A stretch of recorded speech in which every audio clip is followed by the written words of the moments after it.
શ્રદ્ધા પણ એટલી જ હોય ને શ્રદ્ધા એ તો એટલી હોય, પણ એ વ્યક્તિ એટલી પાવરફુલ હોય. સમજવાનું એમ એમ તું આવી રીતે તને કોઈએ બાંધી હોય ને તું 42-48 માળા આવી રીતના ગાથાઓ બનાવીને તું ગોઠવે તો કઈ તારી તૂટે એવું જરૂરી નથી. એ પુણ્ય પણ હોય ને એનું. પુણ્ય પણ બળવાન હોય. એટલે પુણ્ય બળવાન હોય અને એમાં ભક્તામૃતની ગાથાઓની બધા જે બીજ મંત્રો છે એની અંદર બધા બીજ મંત્રો છે. તો એ બીજ મંત્રનો પ્રભાવ છે. હવે એમનું પુણ્ય વધારે બળવાન હતું એટલે એમને ખાલી રચના કરવાથી બીજ મંત્રોની રચના અને એના ઉચ્ચારથી તૂટી. આપણે એને સાંભળ કરવાનું. એ આપણે સાંભળ કરીએ તો એનો પાવર ઓટોમેટિકલી આપણી આજુબાજુ એવી ઓરા બનાવતો જાય. બરાબર છે. એ ઓરા જ કામની છે. સમજે તું જેટલું વધારે સાંભળીશ ને 5 વાર સાંભળ, 7 વાર સાંભળ, 9 વાર સાંભળ, એકી સાંભળ અત્યારના જેટલું તું વધારે સાંભળીશ એ તારી આજુબાજુનું ઓરા કવચ છે ને એક મજબૂત બનતું જશે એ બીજ મંત્રની શક્તિથી. ઠીક છે. તો ક્યારે ચાલુ કરું? બેસતા મહિનાથી? હા, બેસતા મહિનાથી એકમથી ચાલુ કરી દે. ચાલુ કરી દઉં છું. પરમ દિવસથી. યસ. પરમ દિવસે ગુરુવાર બી છે મને લાગે.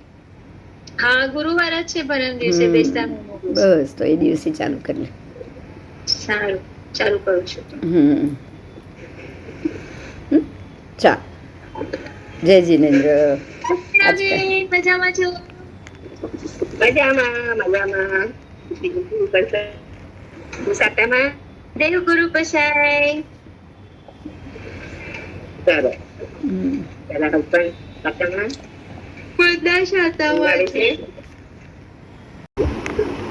शतक है 24वां, उद्देश्य 13वां। अब काय, हमने कल तक पृथ्वी काय की बात की थी, एकेंद्रीय जीवों का ही गमक, बराबर, और उनकी उत्कृष्ट आयु, उनके गमनागमन और भव, उत्कृष्ट भव, उसकी चर्चा चल रही है। अब पृथ्वी काय की हो गई, अब अपकाय की बात है। तो लगभग सारी चीज़ें पृथ्वी काय की बहुत डिटेल से हुई है, उसके अनुसार ही आएगी। इसलिए यहाँ अपकाय, तेऊकाय, वायुकाय उसमें ज़्यादा नहीं, डिफरेंस जो होगा वही आएगा, बाकी सारा पृथ्वी काय के समान ही समझना है। तो जगन्य से अंतर्मुख उत्कृष्ट से 7000 वर्ष की स्थिति, यही बदलाव में है, क्योंकि वहाँ जगन्य, अंतर्मुख और उत्कृष्ट 22000 वर्ष था पृथ्वी काय का, लेकिन अपकाय में 7000 वर्ष की स्थिति वाले अपकाय होते हैं। अपकाय का संपूर्ण उद्देश्य बाकी का पृथ्वी काय की तरह समझना है। स्थिति और काय संवेद अपकाय की स्थिति अनुसार समझना है। और अपकाय की स्थिति है वो जगन्य, अंतर्मुहूर्त और उत्कृष्ट से 7000 वर्ष। कुल गमा भी पृथ्वी काय की तरह ही समझना है। आओ अब उसके बाद 14वां उद्देश्य में है तेऊकाय। तो अग्नि के जीव कहाँ से आकर उत्पन्न होते हैं? परमात्मा को प्रश्न हुआ, भगवान ने जवाब दिया कि ये भी पृथ्वी काय की तरह ही उत्पत्ति होती है उनकी, और स्थिति तथा काय संवेद अलग होती है। अब इनकी स्थिति कितनी है? तो जगन्य से अंतर्मुख उत्कृष्ट से मात्र 3 अहोरात्र, बस, इससे ज़्यादा अग्नि काय के जीव उसी में रहते नहीं है, वापस मरने के बाद फिर से आ जाएंगे। तो 3 अहोरात्र उत्कृष्ट से उनका समय रहेगा।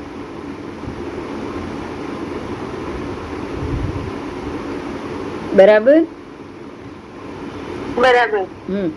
उसमें कोई भी जाति के देवों की उत्पत्ति नहीं होती है। इसमें ये विशेषता है, यहाँ किसी भी जाति के देवों की उत्पत्ति यहाँ नहीं होती है, और वो औदारी के 12 स्थान में से आकर यहाँ उत्पन्न होते हैं। तो 5 स्थावर, 3 विकलेंद्रिय, 8 हुए, 5 स्थावर, 3 विकलेंद्रिय। स्थावर में से अग्नि का तेऊकाय में उत्पन्न होंगे, 3 विकलेंद्रिय में से भी तेऊकाय में उत्पन्न होंगे। फिर 8 के बाद 9वां है असंगनी तिर्यंच पंचेंद्रिय, वो भी मरने के बाद तेऊकाय में उत्पन्न होंगे। फिर संगनी तिर्यंच पंचेंद्रिय, वो भी मरने के बाद तेऊकाय में उत्पन्न होंगे। 10 हो गए। फिर असंगनी मनुष्य और संगनी पंचेंद्रिय मनुष्य, असंगनी मनुष्य भी वहाँ आकर उत्पन्न होते हैं, संगनी मनुष्य भी यहाँ आकर उत्पन्न होते हैं। ऐसे 12 प्रकार के जीव मरने के बाद तेऊकाय में उत्पन्न हो सकते हैं, पर देवों में से कोई यहाँ आएगा नहीं, और नरक में से भी कोई नहीं आया। बराबर। देव और नरक मरने के बाद अग्निकाय में तेऊकाय के जीव नहीं बनते हैं। ये याद रखना, सब बहुत बड़ी बात है, समझनी चाहिए ये।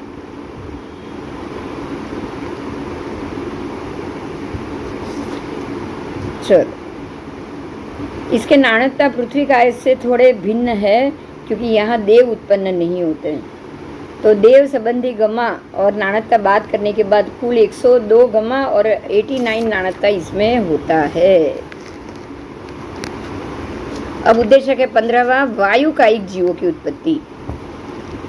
वायुकाय के जीव बिल्कुल तेऊकाय की तरह ही उत्पन्न होते हैं। जैसे तेऊकाय में देव नहीं आएंगे, ऐसे वायुकाय में भी कोई भी देव प्रवेश नहीं करेगा। देव का जीव डायरेक्ट वायुकाय में नहीं आता है, मगर उनकी स्थिति अलग है। जगन्य से अंतर्मुहूर्त है और उत्कृष्ट से 3000 वर्ष। देखो, वो 3 अहोरात्र, ये 3000 वर्ष, इतना फर्क। तेऊकाय में मात्र 3 अहोरात्र तक जीव रहेगा और इसमें 3000 वर्ष तक रहेगा।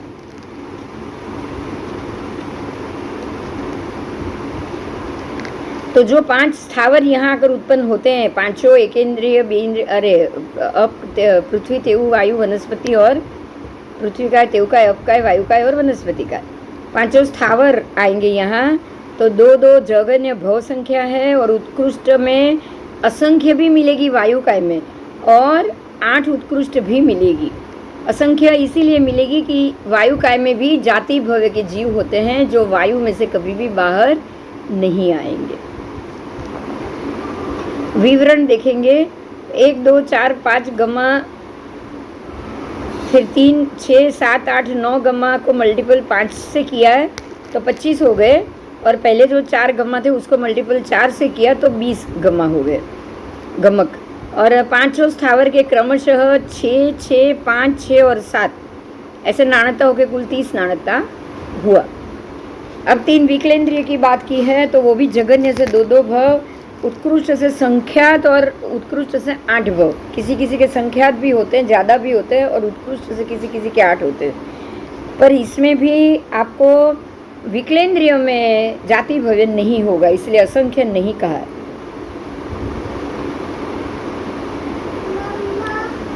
बराबर। तो उनके 12 गमा, 15 गमा, ऐसे 2 गमा है अलग अलग, और तीनों विकलेंद्रिय के 9, 9, 9 नाणकता होकर 27 नाणकता होंगे। अब इसके बाद है असंज्ञी तिर्यंश, संज्ञी तिर्यंश और संज्ञी मनुष्य। असंज्ञी, संज्ञी, तिर्यंश दोनों, और संज्ञी मनुष्य, ये तीनों इसमें आ गए। इसमें असंज्ञी मनुष्य नहीं आएंगे। 2 ही जगन्य भव है, 8 उत्कृष्ट भव संख्या है, यहाँ संख्यात नहीं आएगी। उत्कृष्ट अब 8 बार मनुष्य यहाँ आ सकता है, संज्ञी हो असंज्ञी हो।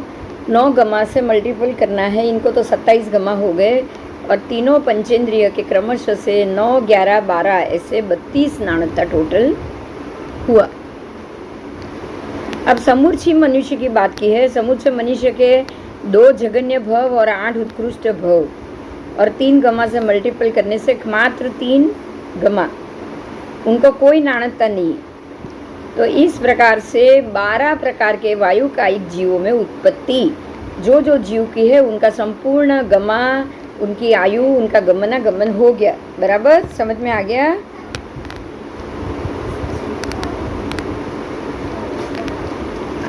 आओ, वनस्पति का अभी आएगा 16वां उद्देशक। वनस्पति काय का 16वां उद्देशक। इसमें प्रश्न किया गया भगवान को, हे भगवान, वनस्पति कायिक जीव कहाँ से आकर उत्पन्न होते हैं? वनस्पति में जीव कहाँ से आते हैं? वो पूरा पृथ्वी काय की तरह ही समझना है। यहाँ उत्पन्न तो होने के बाद, जब वनस्पति कायिक जीव मरने के बाद वापस वनस्पति कायिक जीवों में उत्पन्न होते हैं, तब प्रति समय निरंतर अनंत जीव उत्पन्न होते हैं।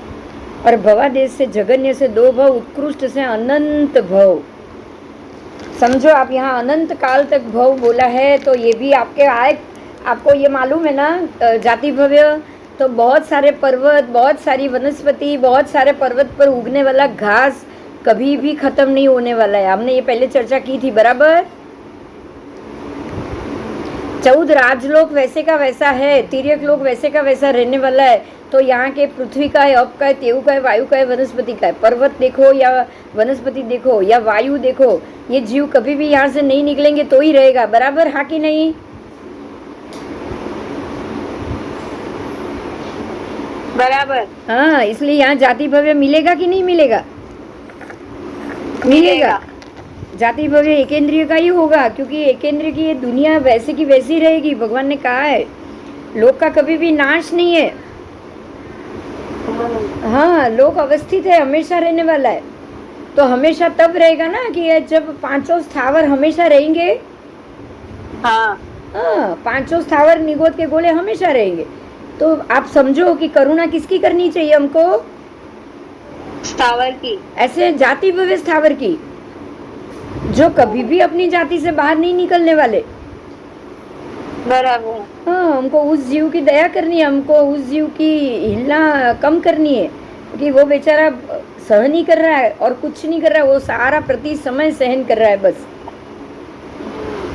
अनंत काल, उत्कृष्ट अनंत काल तक वो वहीं पे ही रहेगा, गमन आगमन करेगा, जिएगा, मरेगा, लेकिन वहीं से बाहर नहीं निकल पाएगा। आप सोचो, मात्र कष्ट कष्ट और कष्ट, उसके अलावा कुछ है? बताओ।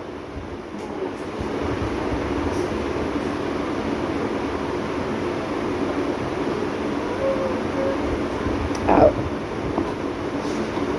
अब वनस्पति काय में तो खाली 12 प्रकार के औदारिक जीव भी आएंगे और 14 प्रकार के देव भी आएंगे, बराबर। 14 प्रकार के देव भी आएंगे। तो 14 प्रकार के जो देव हैं वो प्रत्येक वनस्पति में आएंगे, क्योंकि वो साधारण वनस्पति में उत्पन्न नहीं होते।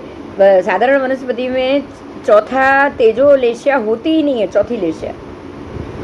4 लेशिया प्रत्येक वनस्पति में होने के कारण वो वनस्पति काय में ही उत्पन्न होंगे, प्रत्येक में ही होंगे, साधारण में नहीं। वनस्पति काय जीव मरने के बाद वनस्पति काय में उत्पन्न हो तो प्रति समय अनंत जीवों की उत्पत्ति होती, तो उनका परिमाण प्रति समय अनंत हो गया। पृथ्वी काय आदि अन्य काय के जीव मरने के बाद वनस्पति काय में उत्पन्न हो तो असंख्याता ही उत्पन्न होंगे। इसीलिए वनस्पति काय में स्व काय की अपेक्षा अनंत जीवों की उत्पत्ति हो गई और पर काय की अपेक्षा से असंख्य जीवों की उत्पत्ति और विवर्तन हो गया। आओ, तो स्थिति अंतर्मुहूर्त और उत्कृष्ट से 10,000 वर्ष की है। स्थिति अनुसार उनका अनुबंध भी है। उनके अवगाना भी उत्कृष्ट से अधिक 1000 योजन अधिक है। काय संवेद भवादेश की अपेक्षा से 4 गमक में, जगन्य से 2 भव, उत्कृष्ट से अनंत भव, वो भी हमने कर लिए। जाति भव्य ही अनंत भव में आएंगे। शेष 5 गमक में जगन्य 2, उत्कृष्ट 8 भव होते हैं। शेष 5 गमक में, 4 गमक में ये आएगा अनंत भव, लेकिन बाकी के 5 गमक में 8 भव भी आएंगे उत्कृष्ट। मतलब उसमें जो अभवी जीव, अरे जो भव्य जीव ने प्रवेश किया है वो तो बाहर आना ही आना है ना उनको। तो उनके उत्कृष्ट 8 भव तक ही वो वहाँ रहेंगे, उससे ज़्यादा नहीं। अधिक और जघन्य गमक से जब वो जाते हैं तभी वो अनंत भव होते हैं। और गंतव्य स्थान के उत्पन्न होने वाले जीवों में से कोई किसी की भी स्थिति उत्कृष्ट हो, ऐसे 5 गमक में उत्कृष्ट 8 भव होते हैं। 5 गमक में उत्कृष्ट 8 भव, बाकी के तो गमक में अनंत काल। मैं ये बोल रही हूँ अनंत काल उत्कृष्ट भव आपको अलग से मालूम पड़े, क्योंकि वनस्पति काल में बहुत सारे जीव है। 14 प्रकार के देव भी है और 12 प्रकार के औदारिक शरीर वाले जीवों भी है। तो अधिक अनंत भव करेंगे। 2 अंतर्मुहूर्त, जगन्य से 2 भव, 2 अंतर्मुहूर्त, और उत्कृष्ट से 8 नहीं है लेकिन अनंत काल। तो अधिक में ही आपके जाति भव्य जीव आए कि नहीं? आए, आ गए। जाति भव्य जीव अधिक के से बाहर नहीं आएंगे। फिर अधिक जगन्य वो भी अनंत भव और 2 ही अंतर्मुहूर्त अनंत काल तक। तो अधिक भी ऐसे ही और अधिक जगन्य भी ऐसे ही। क्योंकि जगन्य में अंतर मुहूर्त से ज्यादा आएंगे नहीं, तो अंतर मुहूर्त के बाद वापस मरने के बाद वापस उत्पन्न होना, तो ये भी पर्याप्त भी आ गए और समूर्चिम भी आ गए। आए कि नहीं आए? अपर्याप्त और समूर्चिम दोनों आए कि नहीं आए? आ गए। तीसरा अधिक उत्कृष्ट, अब थोड़ा उत्कृष्ट, अब अच्छा बड़ा है, अब उनको थोड़ा शरीर मिला है, थोड़ी आयु मिली है, तो अब ये ऐसे जीव आ गए जो भव्य जीव है, जो कुछ समय तक रहेंगे, फिर यहाँ से निकलकर वो अपनी बाहर दूसरी योनि में चले जाएंगे कर्म के अनुसार। तो ये जो तीसरा आया उसमें अधिक उत्कृष्ट में उत्कृष्ट 8 भव, 8 भव से ज्यादा नहीं, बराबर बराबर। और अंतर मुहूर्त जगन्य 2 भव हो तो अंतर मुहूर्त और 10,000 वर्ष पृथ्वी का है, बस जगन्य से 10,000 वर्ष और अंतर मुहूर्त करने के बाद वो वहां से बाहर 2 भव में, और उत्कृष्ट में अगर चला गया उनकी आयु तो 80,000 वर्ष तक उत्कृष्ट में वो वहाँ 8 भव करेंगे। जो जगन्य 10,000 वर्ष के थे ना, वो 8 भव करने से 80,000 वर्ष हो जाएगा। अब वापस अधिक जगन्य की तरह जगन्य अधिक, तो वो भी अनंत काल तक आ गया, तो अनंत जीवों के लिए, और जगन्य भी अनंत जीवों के लिए आएगा कि नहीं बोलो? आएगा। आएगा। तो आपको अधिक अधिक अधिक जगन्य, जगन्य अधिक और जगन्य, ये चारों गमक, वो आपको जो भी आपके यहाँ 5 एकेंद्रिय की बात आई है, 5 एकेंद्रियों में जब भी ये 4 गमक आएगा, तब आपको समझना है कि ये जाति भव्य जीवों के लिए ही है, जो यहाँ से कभी बाहर नहीं निकलने वाले, बराबर बराबर बराबर। अब जघन्य उत्कृष्ट, अब उत्कृष्ट आ गया, मतलब उनको शरीर में ताकत है और उनको कुछ अच्छा भाव मिलने की संभावना है, तो वो उत्कृष्ट से 8 भाव, और वो भी 2 अंतर मुहूर्त और 10,000 वर्ष में वो 2 भाव में से बाहर निकलेंगे, और उत्कृष्ट से 4 अंतर मुहूर्त और 40,000 वर्ष, तो 4 अंतर मुहूर्त 40,000 वर्ष, तो 10 के 4 और 4 अंतर मुहूर्त, ऐसे 8 भाव उनके हो जाएंगे। अधिक उत्कृष्ट अधिक में भी 8 भाव होंगे, और उत्कृष्ट और 10,000 वर्ष और अंतर मुहूर्त, ऐसे जगन्य 2 भाव, 80,000 वर्ष 8 भाव। फिर उत्कृष्ट जगन्य, वो भी 10,000 वर्ष और अंतर मुहूर्त, और 40,000 और 4 अंतर मुहूर्त, और उत्कृष्ट दोनों तो 20,000 वर्ष और 80,000 वर्ष। तो इस प्रकार से वो अपनी आयु और गमक पूरा करेंगे। तो कुल गमक उनका हुआ 228 और कुल नाणकता हुआ 145। बहुत अच्छे से समझना है आपको, अगर ये ध्यान से सुनोगे वापस दूसरी बार तो मालूम पड़ेगा कि यहाँ पे किसी भी जीव को, यहाँ आप जाओगे पृथ्वी का या अपकाय में, तो तुरंत 1-2 भव में से आप वहाँ से बाहर नहीं निकल सकते, नहीं निकल सकते। 2 भव तो कम से कम करना पड़ेगा आपको। तो वो बताया गया है कि आपका 2 भव कैसे होगा, फिर आप अच्छे से मनुष्य या पंचेंद्रिय में जा सकते हो। आओ अब विकलेंद्रिय की बात की है, तीनों विकलेंद्रिय, तो 5 स्थावर, तीनों विकलेंद्रिय, असंज्ञी पंचेंद्रिय, संज्ञी तिर्यन, संज्ञी मनुष्य, समूर्च्छिम मनुष्य, ऐसे 12 प्रकार के जीव जो औदारिक शरीरी है। मनुष्य और तिर्यंच 2 गति के जीव तीनों विकलेंद्रिय में उत्पन्न होते हैं, बराबर। ये सब विकलेंद्रिय में उत्पन्न होंगे, मनुष्य तिर्यंच भी, और संज्ञी मनुष्य, संज्ञी तिर्यन, असंज्ञी मनुष्य, असंज्ञी तिर्यंच, पंचेंद्रिय, समूर्च्छिम मनुष्य, सब अपने अपने स्थान अनुसार स्थिति लेंगे। बेंद्रिय की यहाँ 12 वर्ष, तेंद्रिय 39 दिन, 49 दिन, चौरेंद्रिय 6 मास की स्थिति तक रहते हैं। 5 स्थावर, तीनों विकलेंद्रिय को 4 गमक और बाकी को 5 गमक, ऐसे 9 गमक हो जाएंगे, और 5 गमक वाले उत्कृष्ट 8 भव, जघन्य 2 भव करेंगे। तीनों विकलेंद्रिय में भव भ्रमण करते हुए जीव असंख्यात काल तक ही व्यतीत कर सकते हैं, उससे ज़्यादा अधिक काल तक वो वहाँ नहीं रह सकते, बराबर। और असंज्ञी तिर्यंच पंचेंद्रिय, संज्ञी तिर्यंच पंचेंद्रिय, संज्ञी मनुष्य 9 गमक, और समूर्च्छिम मनुष्य 3 गमक से, जगन्य से 2 और उत्कृष्ट से 8 भव करेंगे। उनकी स्थिति, कालादेश,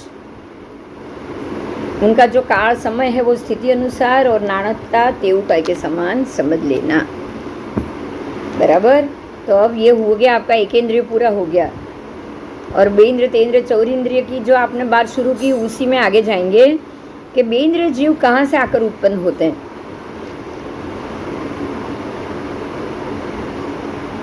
और अगर पृथ्वी का एक जीव मरने के बाद बेइंद्रिय में गए तो कितने समय तक रहेंगे। तो अभी ये विकलेंद्रिय की बात चल रही है। भवादेश से जगन्य दो भव, उत्कृष्ट संख्यात भव, और काल आदेश समय अनुसार जगन्य दो अंतर्मुख उत्कृष्ट संख्यात काल, तब तक वो गमनागमन करते हैं।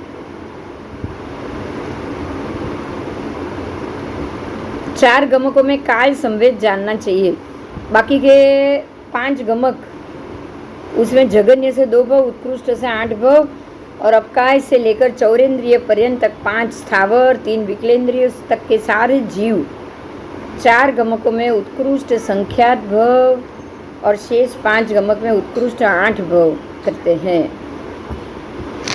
तिरंत पंचेंद्रिय मनुष्य भी यहाँ सर्व गमक में 8 भव करते हैं। देव बेइंद्रिय में उत्पन्न होते ही नहीं, देव बेइंद्रिय में डायरेक्ट कभी नहीं जाएंगे। सर्व जीवों की स्थिति और संवेद उपयोग पूर्वक अपनी अपनी स्थिति के अनुसार जानना चाहिए। आप सोचो, बेइंद्रिय में देव कभी नहीं उत्पन्न होंगे, लेकिन स्थावर में जरूर जाएंगे। स्थावर तो उससे भी नीचा हुआ कि नहीं हुआ ना। हाँ, पर एम के बेइंद्रिय में ना जाई सके। नहीं, बेइंद्रिय में देव कभी भी उत्पन्न नहीं होते।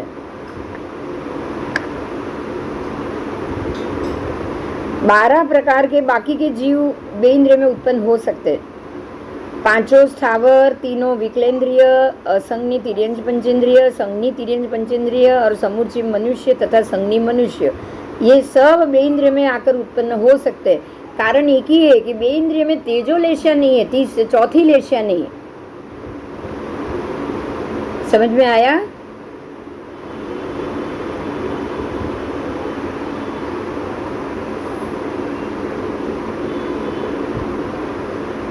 ये सर्व जीवों की रुद्धि पृथ्वी काय में उत्पन्न होते हुए जीवों के समान होती है। बेइंद्रिय की स्थिति जगन्य, अंतर्मुख और उत्कृष्ट 12 वर्ष की कही गई है।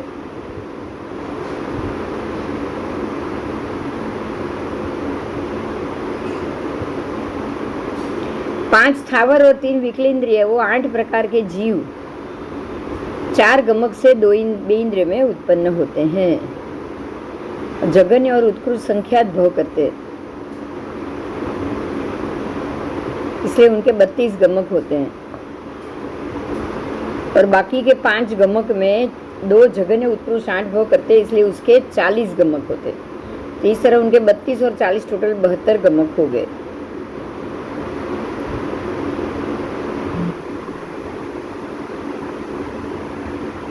आओ अब तेइंद्रिय की बात की। तेइंद्रिय के जीव कहाँ से आकर उत्पन्न होते हैं? तो बेइंद्रिय के समान ही तेइंद्रिय का भी समझना है, परंतु तेइंद्रिय की स्थिति और काय संवेद बेइंद्रिय से अलग बराबर। तेऊ कायिक के साथ कालादेश 208 दिन रात्रि का, और बेइंद्रिय के साथ त्रीजा गमक 48 वर्ष अधिक 196 रात्रि दिन का है। तेइंद्रियों के साथ तीसरा गमक 392 दिन रात्रि का होता है। तो इस तरह से संज्ञी मनुष्य तक सर्वत्र कालादेश इसका अलग अलग मिलेगा।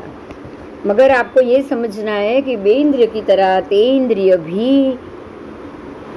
में भी देव उत्पन्न नहीं होते हैं।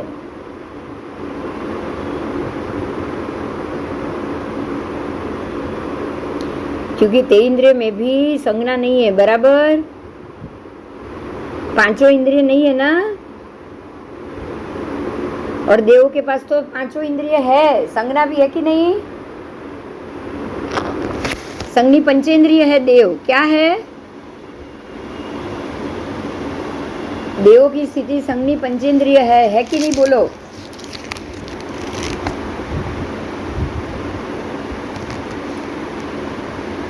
तेइंद्रिय के कुल गमक 102 और कुल नाणकता 89। तो इस प्रकार से बेइंद्रिय तेइंद्रिय दोनों कथन आपके यहाँ पूरे हुए।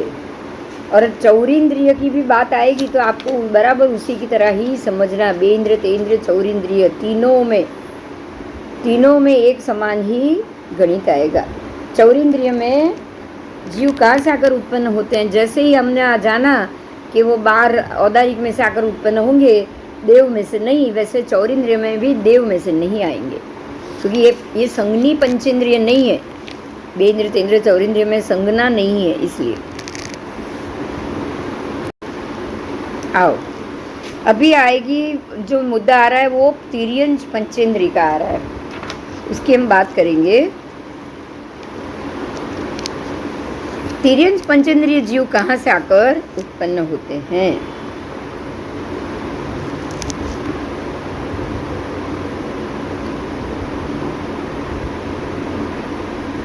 नारकी, तिर्यंच, मनुष्य और देव,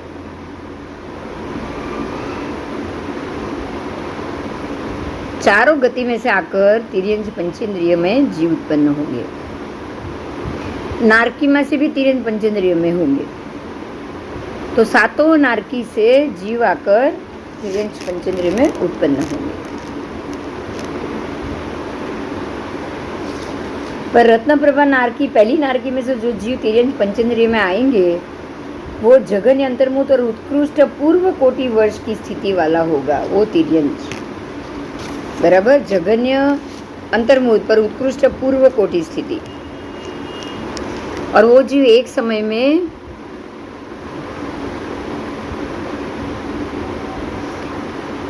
उनके संघयन,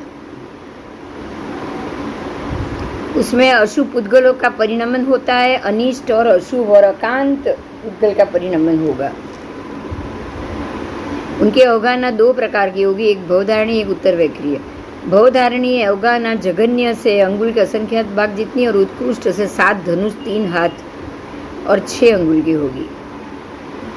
उत्तरवैक्रिय शरीर की अवगाहना जघन्य अंगुल का असंख्यात भाग और उत्कृष्ट 15 धनुष तथा 2.5 हाथ की होती है। उनका शरीर कैसा है, संस्थान कैसा है?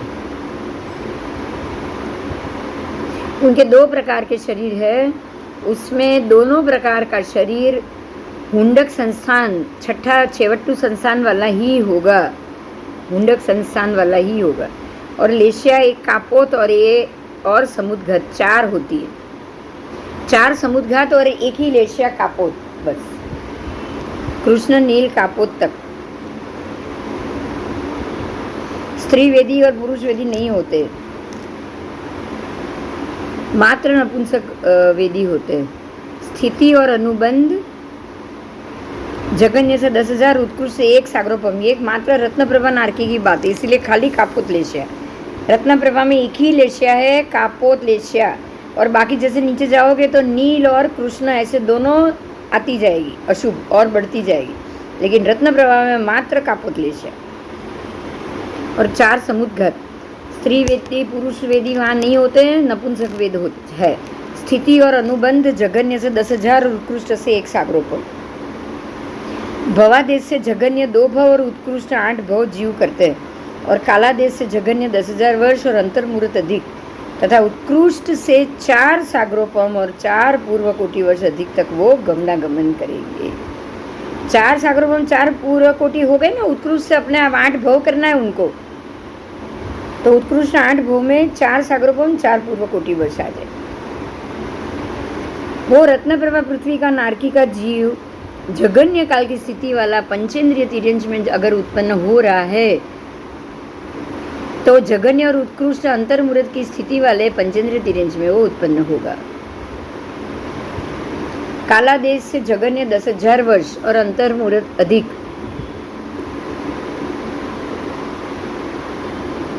उत्कृष्ट 4 सागरोपम और 4 अंतर्मुहूर्त अधिक, मतलब वो अंतर्मुहूर्त से ज़्यादा यहाँ जन्म नहीं लेगा तिर्यंच पंचेंद्रिय में, और वापस वो नारकी में चला जाएगा, वापस यहाँ आएगा, वापस वो अंतर्मुहूर्त से ज़्यादा समय नहीं रहेगा और फिर से वो नारकी में चला जाएगा। तो ऐसे भी होगा, उत्कृष्ट से रत्नप्रभा नारकी के भव आप इस प्रकार से पूरा करोगे कि आपने वहाँ उत्कृष्ट 10,000 वर्ष, जघन्य 10,000 वर्ष का वहाँ आयुष्य किया, वहाँ से बाहर निकले, अंतर्मुहूर्त तक तिर्यंच बने, वापस 10,000 वर्ष के नारकी का भव आपने जगन्य लिया, वापस यहाँ जन्म लेकर तिर्यंश बने खाली अंतर्मुहूर्त के लिए। अंतर्मुहूर्त के बाद वापस नारकी में गए, 10,000 जगन्य आयु, वापस अंतर्मुहूर्त के लिए तीर्थंकर, और वापस 10,000 वर्ष की जगन्य नारकी का और वापस अंतर्मुहूर्त के लिए।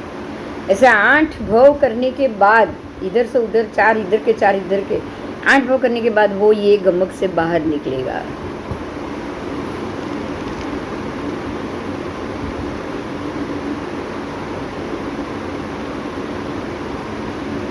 इतने काल तक वो गमनागमन ही करता रहेगा।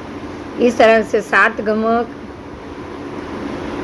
संज्ञी पंचेंद्रिय का कहा, मध्य के 3 और अंतिम के 3 गमक में स्थिति अनुबंध में विशेषता है, बाकी सारा पूर्ववत है।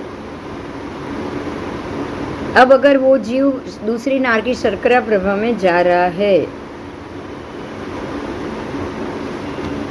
तो अवगान आलेशिया स्थिति अनुबंध और संवेद भिन्न भिन्न होगा। ऐसे 6ठी नारकी तक आपको दिखना है।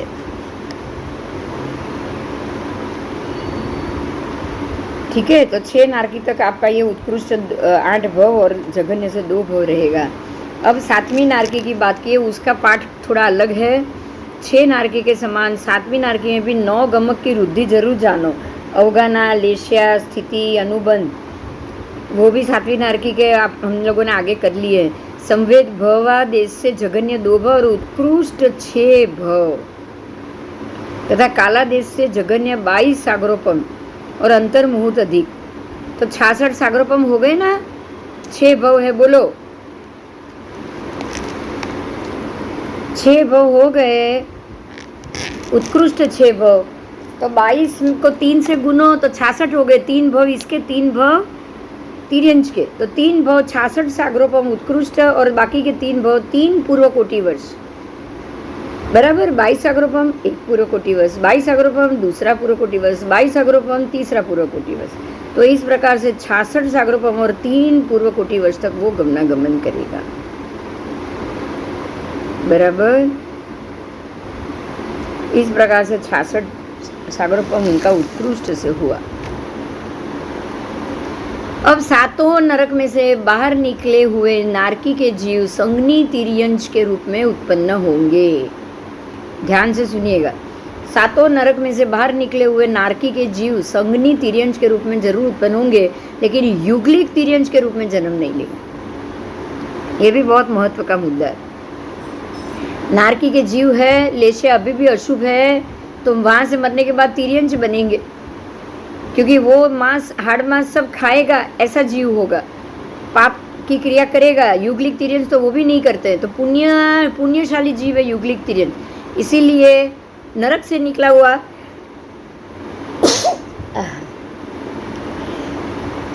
संज्ञी तिर्यंश नारकी कभी भी युगलिक तिर्यंश में जन्म नहीं लेगा, उतना पुण्य उसके पास होगा ही नहीं। आओ, 7 नरक में से निकले नारकी के संज्ञी तिर्यंश में उनका जन्म होता है, तब अंतर्मुहूर्त जघन्य आयु और उत्कृष्ट पूर्व कोटि वर्ष की स्थिति प्राप्त करते हैं। परिमाण जघन्य से 1, 2, 3 उत्कृष्ट संख्यात असंख्यात जीव उत्पन्न होते हैं। जीव संघयन, वो असंघयनी होते हैं। अनिष्ट, अकांत, अमनोग्न पुद्गल नारकी के शरीर के रूप में परिणत होते हैं। अवगाना, अब ऐसी अनिष्ट, अकांत, अमनोग्न पुद्गल, अगर वो संग्रहण वहाँ से बाहर नारकी में भी वैसा होगा और वहाँ से निकलेगा तो तिर्यंश में भी वैसा होगा, तो फिर कहाँ से वो युगलिक तिर्यंश होगा, आप ये सोच लो। क्योंकि उतना तो पुण्य ही नहीं है वो कि वो सूची और कांत और ईष्ट और मनोज्ञ पुद्गल वो पा ही नहीं सकेगा वो। अवगाना, उत्पत्ति के समय में नारकी की अवगाना जघन्य से अंगुल के असंख्यात भाग जितनी और उत्कृष्ट से पहली नारकी में 7 धनुष, 3 हाथ और 6 अंगुल की काया होगी। दूसरी नारकी में पहले से डबल होती जाएगी।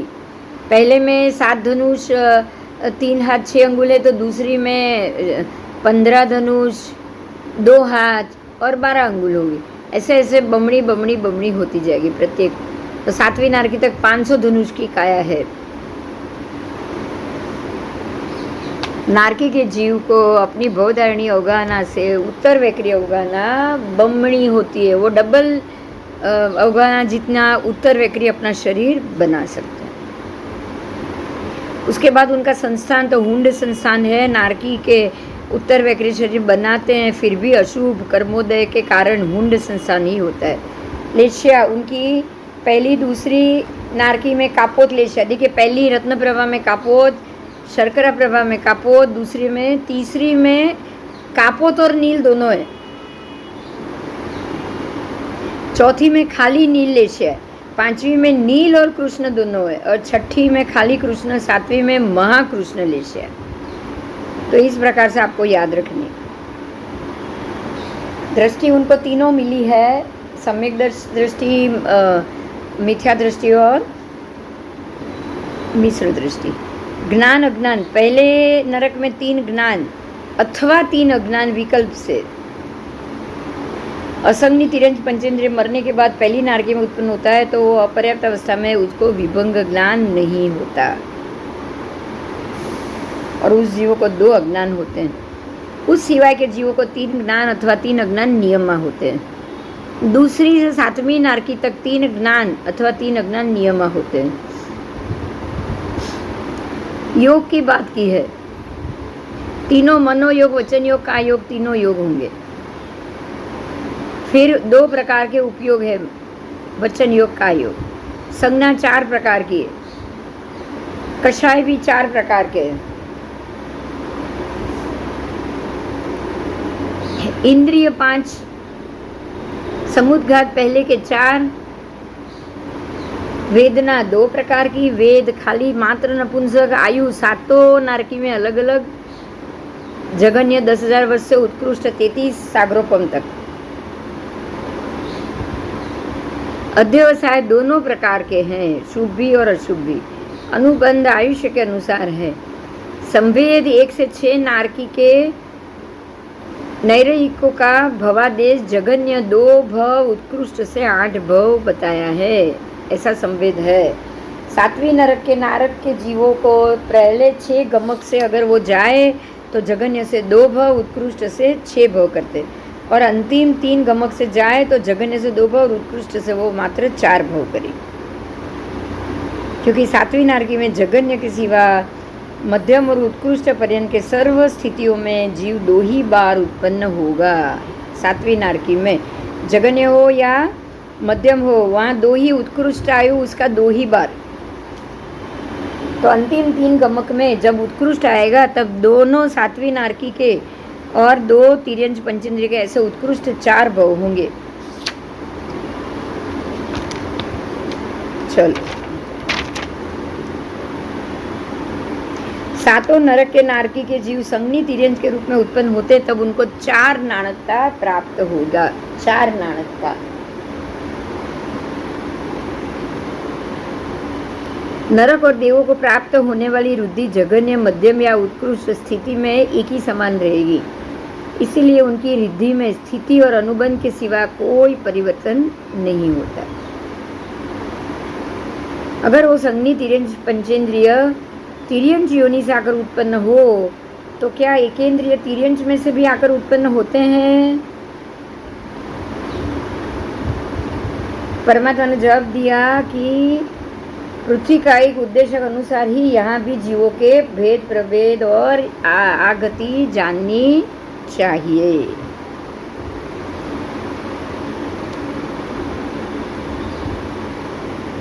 पृथ्वी का एक मरने के बाद पंचेंद्रिय तिर्यंच में उत्पन्न हो, तब उनकी जघन्य आयु अंतर्मुहूर्त और उत्कृष्ट पूर्व कोटि वर्ष के स्थिति वाले पंचेंद्रिय तिर्यंच में उत्पत्ति होगी।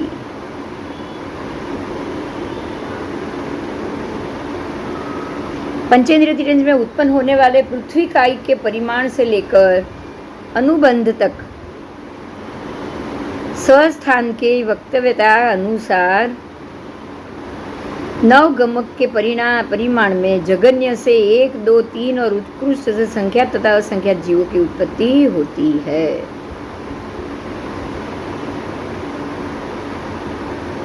भवादेश के अनुसार 9 गमक में जघन्य 2 भव और उत्कृष्ट से 8 भव होते हैं। अगर पंचेंद्रिय तिर्यंच अपकाय जीवों में से आकर उत्पन्न हो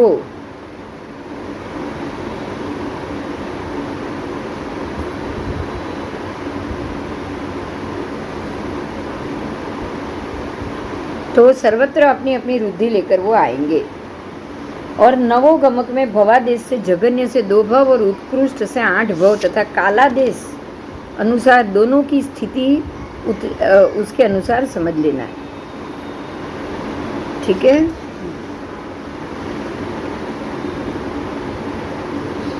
पृथ्वी का एक जीव अगर पृथ्वी का एक में ही उत्पन्न होते हो तो प्रति समय असंख्यात उत्पन्न होते हैं, लेकिन पृथ्वी का एक आदि एकेंद्रीय जीव और विकलेंद्रीय जीव पंचेंद्रिय तिर्यंच में अगर उत्पन्न हो रहे हैं तो नवो गमक के अंदर जघन्य से 1, 2, 3 और उत्कृष्ट से संख्यात या असंख्यात उत्पन्न होंगे।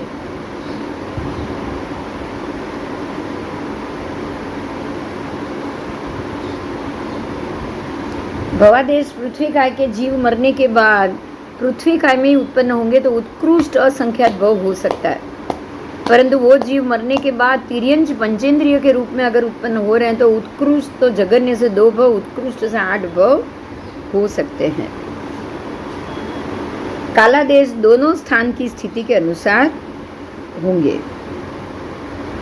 पृथ्वी काय मरने के बाद संगनी तिर्यंच में उत्पन्न हो तब नाणकता 6, अपकाय के 6, टेवकाय के 5, वायुकाय के 6, वनस्पति काय के 7 और तीनों विकलेंद्रिय के 9 नाणकता होते हैं।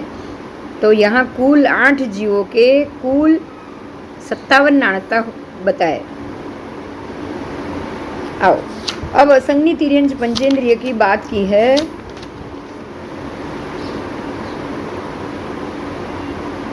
असंगनी तिर्यंच पंचेंद्रियों की तिर्यंच पंचेंद्रिय में उत्पत्ति।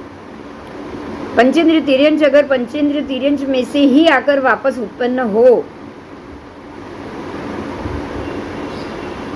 तो दोनों में से संगनी तिर्यंच में से भी संगनी तिर्यंच में आकर उत्पन्न हो सकता है, संगनी असंगनी में भी उत्पन्न हो सकता है, असंगनी संगनी में भी उत्पन्न हो सकता है।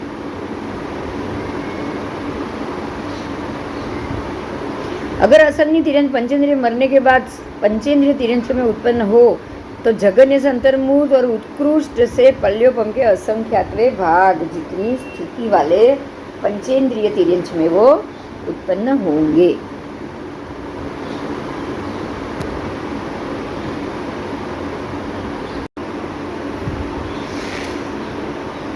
असंगनी तिर्यंच पंचेंद्रिय मरने के बाद पंचेंद्रिय तिर्यंच में अगर उत्पन्न हो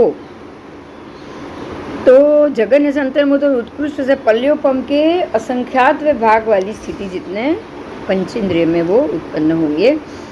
और कितने काल तक गमनागमन करेंगे तो 4 पूर्व कोटि वर्ष और 4 अंतर्मूरक अधिक ऐसे उत्कृष्ट 8 भव में वो गमनागमन करेंगे।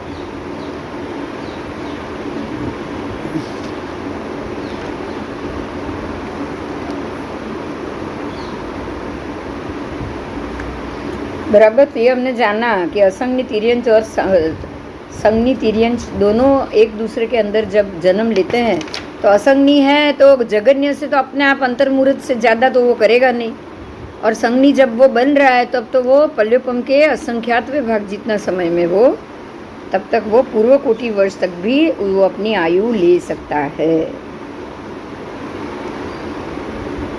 बराबर समझ में આવ્યું।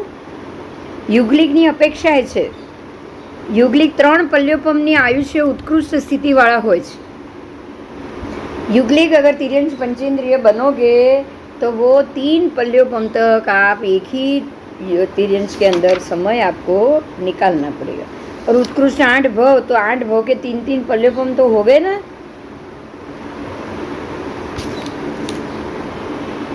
समय 4 पूर्व कोटि वर्ष हो गया। तो ये तिर्यंच की बात हुई। अब संगनी असंगनी मनुष्य की बात की। अब मनुष्य असंगनी मनुष्य जब तिर्यंच पंचेंद्रिय में उत्पन्न होंगे तो तिर्यंच पंचेंद्रिय जब मनुष्य में से आते हैं तो संगनी आते हैं असंगनी आते हैं। दोनों प्रकार के संज्ञी मनुष्य भी तिर्यंच पंचेंद्रिय बन सकते हैं, असंज्ञी भी तिर्यंच पंचेंद्रिय। अगर असंज्ञी मर के संज्ञी तिर्यंच पंचेंद्रिय में उत्पन्न हो तो जगन्य से अंतर्मूर्त और उत्कृष्ट से पूर्व कोटि वर्ष की स्थिति। ये हमने पहले किया था कि असंज्ञी मनुष्य मरने के बाद युगलिक में जाते हैं, तिर्यंच में जरूर जाते हैं। पृथ्वी काय में उत्पन्न होने वाले असंज्ञी मनुष्य भी यहाँ जान लेना है। असंज्ञी मरने के बाद पृथ्वी काय में भी जा सकता है।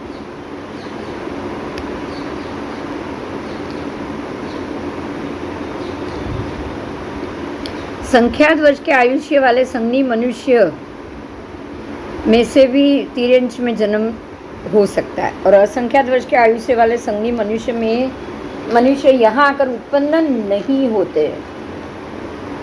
असंख्यात वाले तो यहाँ आएंगे ही नहीं संज्ञी मनुष्य में से।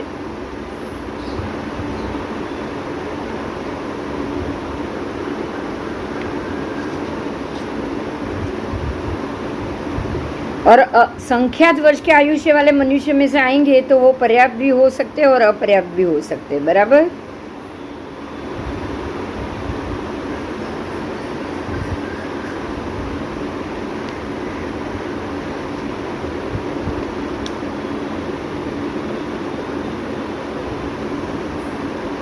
मनुष्य संज्ञी मनुष्य का असंख्यात वर्ष की आयु हो सकती है क्या? ये एक प्रश्न है। हो सकती है? શું પ્રશ્ન છે? असंख्यात वर्ष की आयु वाले मनुष्य, संज्ञी मनुष्य पॉसिबल है? હા, असंख्यात वर्ष। અસંખ્યાત વર્ષ તો પોસિબલ हाँ નથી। સંખ્યા हाँ हाँ, प्रश्न किया है मगर असंख्यात वर्ष की आयु वाले संज्ञी मनुष्य पॉसिबल नहीं है। નહીં। असंख्यात वर्ष वाले असंज्ञी हो सकते हैं क्योंकि समूर्चिम तो उत्पन्न होते ही रहेंगे ना। હા, સમૂર્છિન થતા રહ્યું છે। आओ, तो जगन्य से अंतर्मुख और उत्कृष्ट से 3 पल्योपम की स्थिति वाले संज्ञी मनुष्य उत्पन्न हो सकते हैं, और एक समय में उत्पन्न होने वाले काला देश से जगन्य 2 अंतर्मुख और उत्कृष्ट से अनेक पूर्व कोटि वर्ष अधिक 3 पल्योपम, अनेक पूर्व कोटि वर्ष अधिक 3 पल्योपम, मतलब 3 पल्योपम से ज्यादा तो नहीं, बरोबर ना? બરાબર। हाँ, उनका अंत तो होना ही होना है। कोई भी मनुष्य हमेशा के लिए तो रहेगा ही नहीं। નહીં। कोई नहीं देव रहेगा, नहीं मनुष्य रहेगा, कोई भी जीव नहीं रहेगा। वो तब तक गमनागमन करेंगे। બરાબર। उनकी अवगाहना जगन्य से अनेक अंगुल और उत्कृष्ट से 500 धनुष, उससे ज्यादा नहीं। संज्ञी मनुष्य की बात है ये। संज्ञी मनुष्य स्वयं जगन्य स्थिति वाले हो तो पंचेंद्रिय तिर्यंच में उत्पन्न होने वाले संज्ञी तिर्यंच पंचेंद्रिय भी परिमाण में संख्याता ही उत्पन्न होते हैं। मनुष्य, संज्ञी मनुष्य और संज्ञी तिर्यंच पंचेंद्रिय का परिमाण हमेशा संख्याता ही रहेगा, असंख्याता कभी नहीं होगा।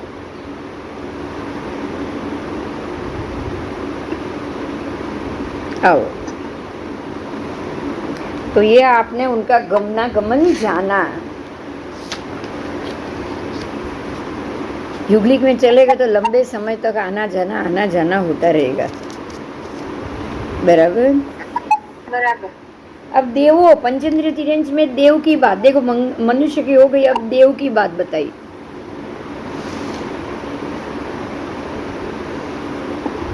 पंचेंद्रिय तिर्यंच देवों में से आकर उत्पन्न होते हैं तो वो कहाँ से आएंगे? तो भवनपति में भी से भी और वैमानिक से भी आएंगे, बराबर। दोनों में से निकल कर पंचेंद्रिय तिर्यंच बन सकते हैं।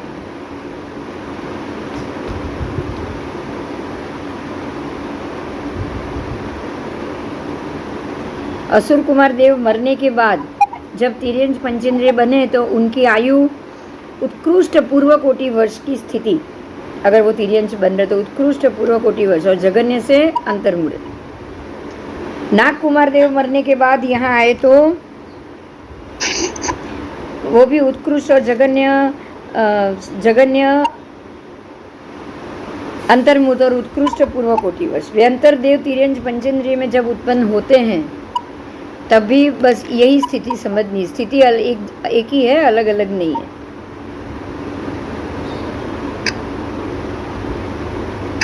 वैमानिक देव अगर तिर्यंज पंचेंद्रिय में आते हैं तो क्या है? कल्पोपन्न में से ही आकर उत्पन्न होंगे। कल्पातीत 12 देवलोक के ऊपर के विमान वाले वैमानिक देव तिर्यंज पंचेंद्रिय नहीं होते हैं। देखो ये भी नई बात आपने जानी, 1 से लेकर 12 देवलोक के जीव ही यहाँ आएंगे, बराबर। 9 ग्रह 5 अनुत्तर वाले तिर्यंज पंचेंद्रिय नहीं बनते, सीधे मनुष्य में ही जाएंगे वो।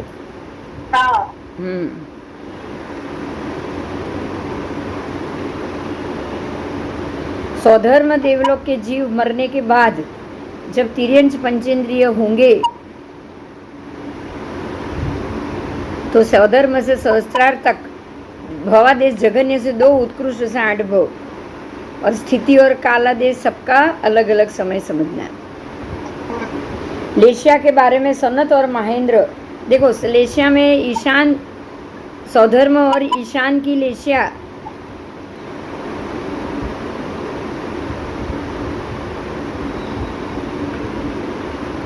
वो तेजो लेशिया आएगी, लेकिन सनत कुमार महेंद्र और ब्रह्म देवलोक में एक पद्म लेशिया होगी।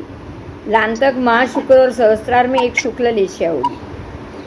वेद में स्त्री या पुरुष और पुंसक वेद नहीं होता, मात्र पुरुष वेद होता है।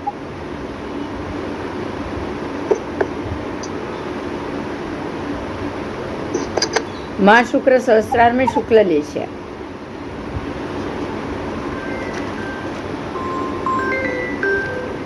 आओ आगे।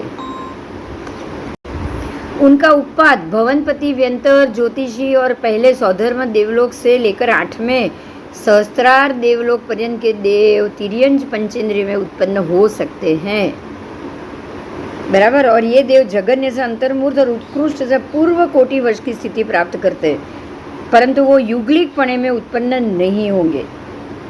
पुण्य खत्म करके आए ना देवलोक में, हाँ, इसलिए युगलिक नहीं हो सकते, सामान्य तिर्यंज हो सकते, बराबर। पुण्य खत्म करके आए तो सामान्य देवलोक में वो उत्पन्न हो सकते, युगलिक रूप में नहीं। परिमाण, वो देव एक समय में जगन्य 1 2 3 और उत्कृष्ट संख्यात अथवा असंख्यात उत्पन्न हो सकते। अवगाना, भवनपति, व्यंतर, ज्योतिषी और पहले दूसरे देवलोक के देवों की भवधारणी अवगाना जगन्य से अंगुल का संख्यात भाग उत्कृष्ट से 7 हाथ ना। तीसरे चौथे देवलोक में 6 हाथ, 5वें छठे में 5 हाथ और 7वें 8वें में देवलोक में 4 हाथ की अवगाना होती। जैसे जैसे ऊपर जाएंगे अवगाना घटती जाएगी। उत्तर वैक्रीय शरीर की अवगाना जगन्य अंगुल के असंख्यात विभाग और उत्कृष्ट 1 लाख योजनी होगी, 1 लाख योजन। संघयन, देवों का संग्रहण नहीं होता, वो असंग्रहणीय होते हैं और शुभ और इष्ट कांत पुद्गल उसके शरीर के रूप में परिणत होते हैं। संस्थान, उनको समचतुरस्र संस्थान ही होता है। उत्तर वैक्रीय जब शरीर बनाता है तब वो अपनी इच्छा के अनुसार बना सकते हैं, तो इस अपेक्षा से उनको 6 के 6 संस्थान होते हैं। लेशिया, भवनपति, व्यंतर में पहली 4 लेशिया, भवनपति और व्यंतर में प्रथम की 4 लेशिया। फिर ज्योतिषी और पहले दूसरे देवलोक में तेजो लेशिया, मात्र तेजो लेशिया। और तीसरे चौथे 5वें देवलोक में पद्म लेशिया। 6 7 8 देवलोक में शुक्ल लेशिया होती है। हर एक देवलोक में अलग अलग लेशिया बताई। 3 दृष्टि बताई है, ज्ञान अज्ञान। भवनपति और व्यंतर में 3 ज्ञान नियम, 3 अज्ञान की भजना। ज्योतिषी और 1 से 8 देवलोक में 3 ज्ञान अथवा 3 अज्ञान नियम। 3 योग, 2 उपयोग, संज्ञा 4, कषाय 4, इंद्रिय 5, समुद्गत प्रथम के 5, वेदना दोनों प्रकार की। वेद भवनपति, व्यंतर, ज्योतिषी और पहले दूसरे देवलोक में स्त्री वेद और पुरुष वेद। 3 से 8 देवलोक में 1 पुरुष वेद होता है। आयुष्य स्थान अनुसार अध्यवसाय प्रशस्त और अप्रशस्त, अनुबंध आयुष्य के प्रमाण और काय संवेद भवादेश से जगन्य से 2 और उत्कृष्ट से 8 भव। आपको पूरा देवों का आ गया वर्णन, समझ में आ रहा है? बोलो। देवलोक के देवों का आपको संपूर्ण वर्णन मिल गया।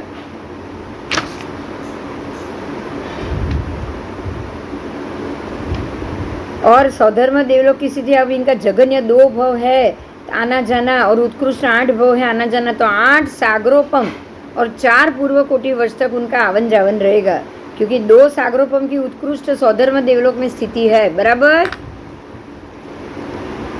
तो सौधर्म देवलोक में ही और देव तिर्यंच पंचेंद्रिय में जाए और वापस आए, ऐसे उत्कृष्ट 8 भव करे तो 8 सागरोपम 4 पूर्व कोटि वर्ष की स्थिति, और जगन्य 2 भव करे तो 2 सागरोपम और पूर्व कोटि वर्ष की स्थिति।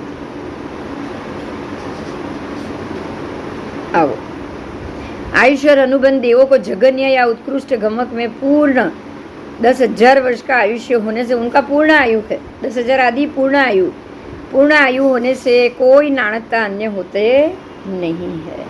तो उनके भव के विभाजन से जगन्य उत्कृष्ट 2 भव के 6 गमा, जगन्य उत्कृष्ट 2 और 4 भव के 3 गमा, फिर जगन्य 2 और उत्कृष्ट 6 भव के 6 गमा, जगन्य 2 और उत्कृष्ट 8 भव के 330 गमा, टोटल 345 गमा देवलोक के हुए।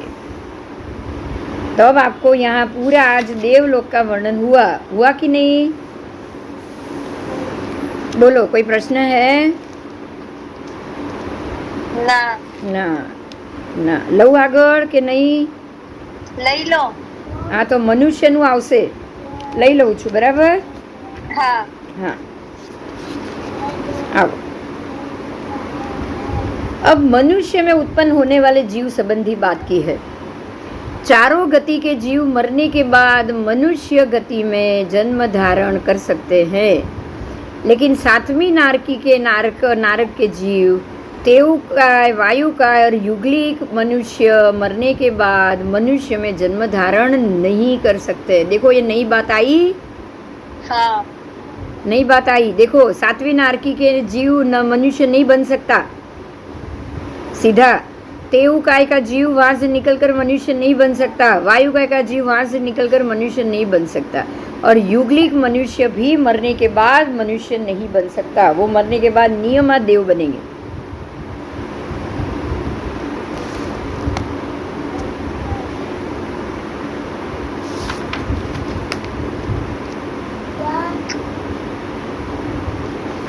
उसके बाद 6 नरक के नारकी के जीव और सर्व प्रकार के देव, 6 के 6 1 से 6 नारकी के जीव और सर्व प्रकार के हमारे सारे के सारे देवलोक के देव मनुष्य अगर में उत्पन्न होते हैं तो मात्र कर्म भूमि के गर्भज मनुष्य के रूप में ही उत्पन्न होते हैं। देव भी मरने के बाद युगलिक मनुष्य नहीं हो सकते। बराबर? युगलिक मरने के बाद नियमा देव बनेगा, लेकिन देव मरने के बाद युगलिक नहीं बन सकता। ये कैसी बात है? देखो,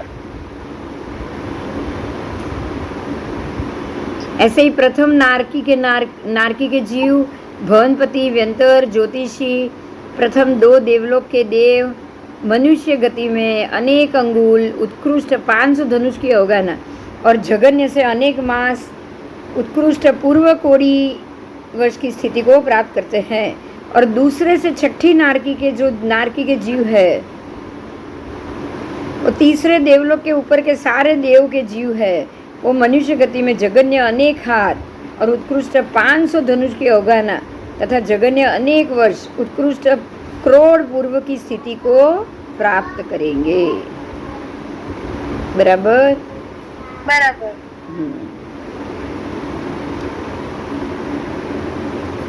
नारकी और देव दोनों में से कोई भी जीव मनुष्य गति में आकर अंगुल के असंख्यातवें भाग की अवगाना अथवा अंतर्मुहूर्त की स्थिति प्राप्त करते ही नहीं।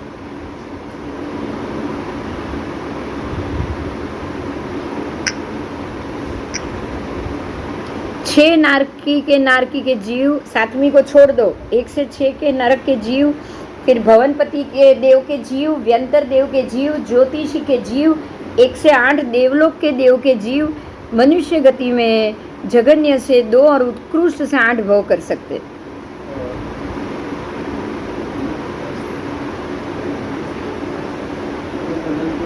देखो, अब देखो,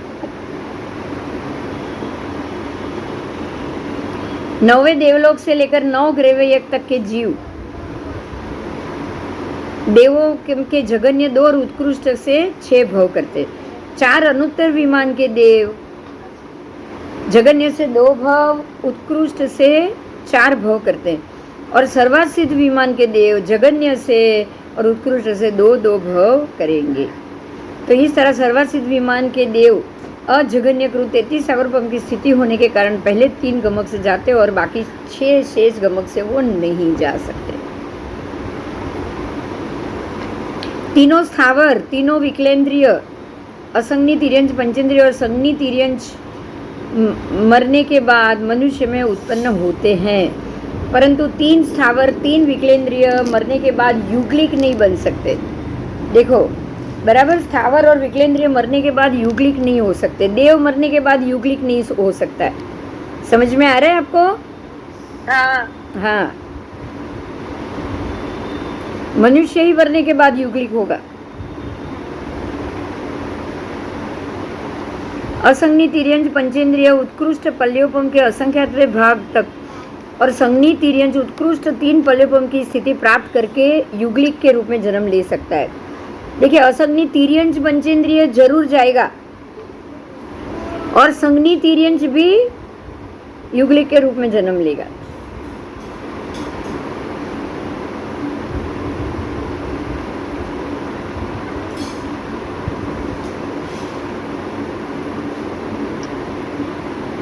अगर वो उत्कृष्ट स्थिति को प्राप्त करेगा तो, बाकी नहीं।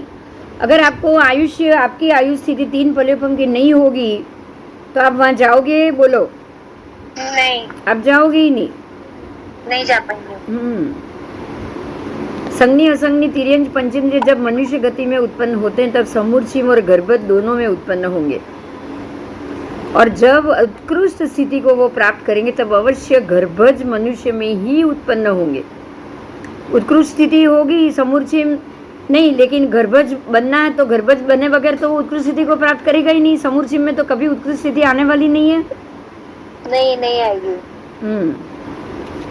तीनों स्थावर, तीनों विकलेंद्रिय 9 गमक से जगन्य 2 उत्कृष्ट 8 भव करते हैं। असंज्ञी तिर्यंच, संज्ञी तिर्यंच भी जगन्य 2 उत्कृष्ट 8 भव करते हैं।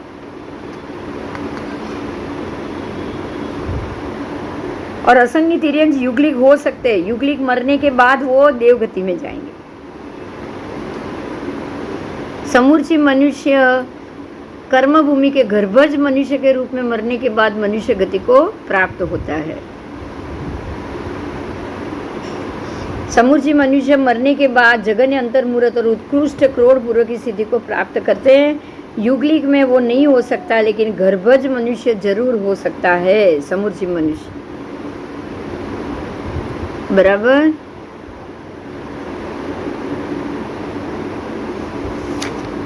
इस तरह चारों गति में से मनुष्य में आए। समझ में आया? चारों गति में से जीव देवों में से भी आए, यहाँ से भी आए।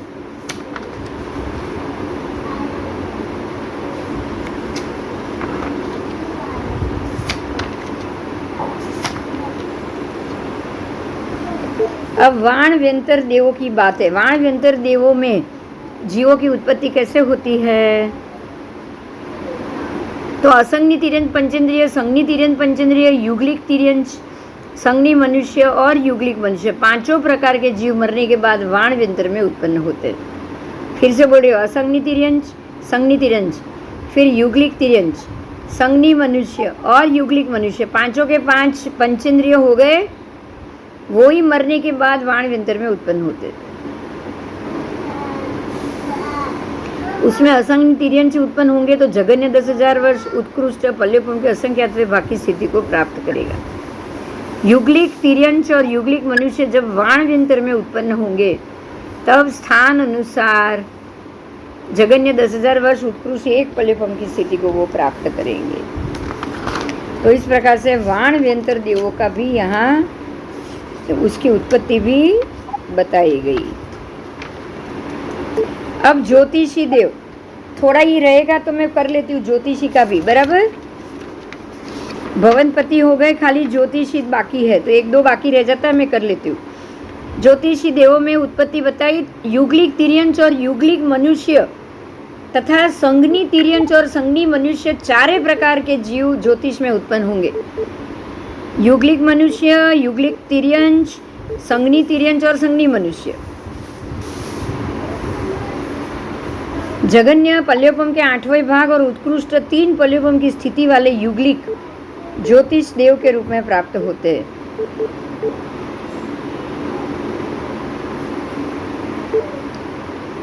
बराबर।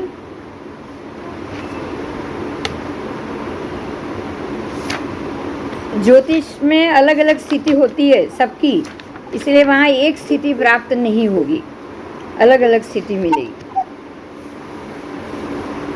अब वैमानिक देवों में उत्पन्न होने वाले जीव, तो संगनी तिर्यंच, युगलिक तिर्यंच, संगनी मनुष्य, युगलिक मनुष्य, ये 4 स्थान के जीव मरने के बाद वैमानिक में जाएंगे। बराबर। हाँ बराबर, क्योंकि पंचेंद्रिय जाएंगे ना, वहाँ संगनी तिर्यंच जाएंगे और युगलिक तिर्यंच, संगनी मनुष्य और युगलिक मनुष्य 4 मरने के बाद वहाँ जाएंगे। युगलिक तिर्यंच, युगलिक मनुष्य वैमानिक में पहले और दूसरे देवलोक में जाएंगे, और जगन्य 1 पल्योपम और 1 पल्योपम उत्कृष्ट 3-3 पल्योपम की स्थिति को वो प्राप्त करेंगे। और दोनों देवलोक में जाने वाले युगलिक तिर्यंच की अवगाहना भी जगन्य से अनेक धनुष और उत्कृष्ट 6 गांव की होती है। वहाँ तिर्यंच भी जाते हैं, युगलिक तिर्यंच,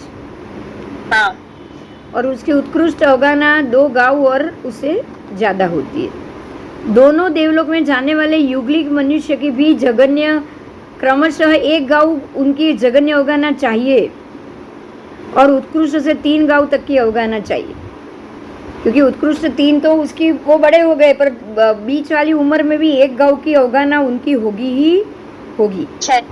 हाँ। संगनी तिर्यंच 8वें देवलोक तक उत्पन्न हो सकता है। संगनी तिर्यंच मरने के बाद, अब समझ में आ रहा है, जाति स्मरण ज्ञान और जिनको होता है वो कहाँ देवलोक में कहाँ जाएंगे? 8वां देवलोक में। 8वां देवलोक तक वो जा सकते हैं। संगनी मनुष्य सर्वार्थ सिद्ध विमान तक जन्म ले सकता है। परमात्मा वो सबने लिया था ना। हाँ। और पहले 2 देवलोक में उत्पन्न होने वाले मनुष्यों की जगन्य अवगाहना अनेक अंगुल और जगन्य स्थिति अनेक मास की होती है। तीसरे से ऊपर के देवलोक में जाने वाले मनुष्य की अवगाहना अनेक हाथ और जगन्य स्थिति अनेक वर्ष की होती है।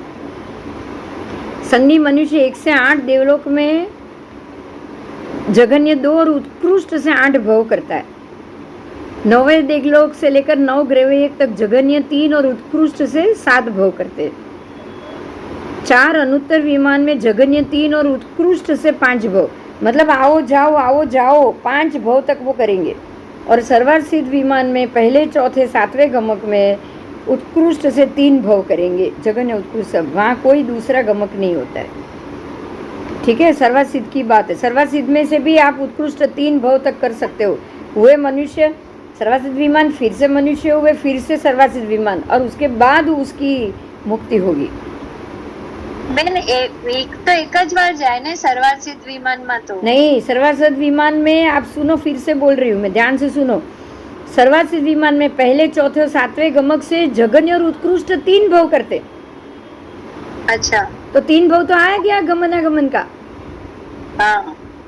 मतलब क्या हुआ कि आप अगर सर्वार्थ सिद्ध विमान के देव हो तो वहां से मनुष्य बने, फिर से सर्वार्थ सिद्ध बने।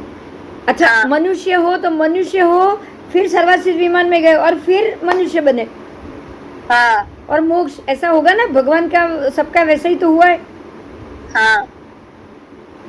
पहले मनुष्य, फिर सर्वार्थ सिद्ध, પછી મનુષ્ય એટલે फिर 3 से ભાવ થઈ ગયા। वापस मनुष्य, तो 3 भाव तो ऐसे ही हो गए ना। हाँ, हो गए। तो इस प्रकार से ये आपका शतक पूर्ण हुआ, 24वां शतक पूर्ण हुआ। बराबर। हाँ, सरस लाग्યું ને, મજા આવી ગઈ ને। हाँ। હવે સીધું 25વાં શતકમાં આપણે લેશિયા આવશે, ડાયરેક્ટ લેશિયા આવે। હવે મેઇન આ પંચેન્દ્રિય બધા જ જીવોનું આજે પતી ગયું। अच्छा। हाँ, હવે કાલથી આપણે લઈશું ને જે ટોપિક લઈશું એમાં લેશિયાનો લઈશું ખાસ. ઓકે, બરાબર. બરાબર. પ્રણામ બેન. ચાલો, જય જિનેન્દ્ર, સાતામાં રહેજો.